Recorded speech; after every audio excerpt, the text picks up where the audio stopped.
Telugu Desam party నాయకుడు బక్కని నరసింహులు గారు వాస్తవంగా ఆయన స్వయంగా తెలంగాణ బిడ్డడు అయ్యుండి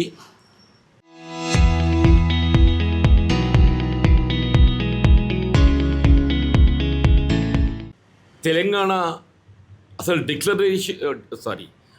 డిక్షనరీలోనే పదం లేదని చెప్పిన పేర్కొనడము టీడీపీ అహంకార పూరితానికి నిదర్శనంగా భావిస్తుందని చెప్పంటున్నాను. తెలంగాణ రాష్ట్రం ఏర్పడి దశాబ్ద కాలం గడిచిపోయిందే.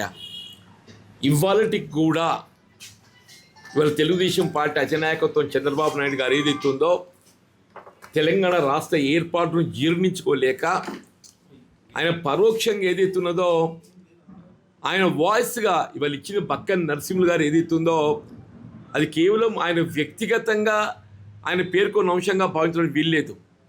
ఆయన వెనుకున్నటువంటి ఒక నాయకత్వం చంద్రబాబు నాయుడు గారు వీళ్ళు బక్కని నరసింహులు గారితో అనిపించిందని చెప్పని భావించాల్సి వస్తుంది.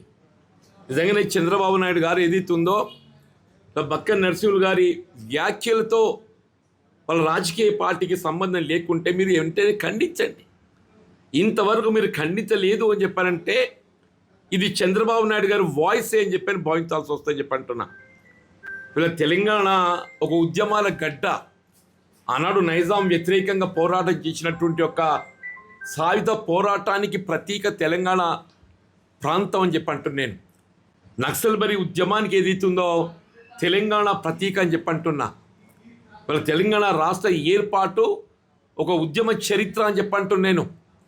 వీళ్ళ కేసీఆర్ గారు ఏదైతుందో తెలంగాణ రాష్ట్ర ఏర్పాటు సాధన కొరకు తన పదవిని త్యాగం చేసి ఒక ఉద్యమ పార్టీగా టీఆర్ఎస్ పార్టీ రూపొందింప చేసి ఇవాళ మొత్తం దేశంలో ఉన్న రాజకీయ పార్టీల అన్నింటిని కూడా తెలంగాణ రాష్ట్ర ఏర్పాటుకు అనుకూలంగా స్పందింపచేసి రాష్ట్రాన్ని సాధింపచేసిన ఘనత మరి ఆనాటి టీఆర్ఎస్ పార్టీ అధినేత ఉద్యమ నాయకుడు కేసీఆర్ గారికి తగ్గుతుందని చెప్పంటాను నేను.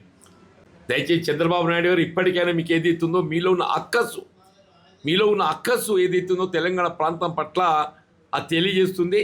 ఇప్పటికైనా మీరు ఆ బక్కని నరసింహ గారి యొక్క వ్యాఖ్యలను మీరు ఖండించండి. లేని పక్షంలో ఇది మీ తెలుగుదేశం పార్టీ అధికారిక వాయిస్గా పరిగణించాల్సి వస్తుంది చెప్పంటున్నా.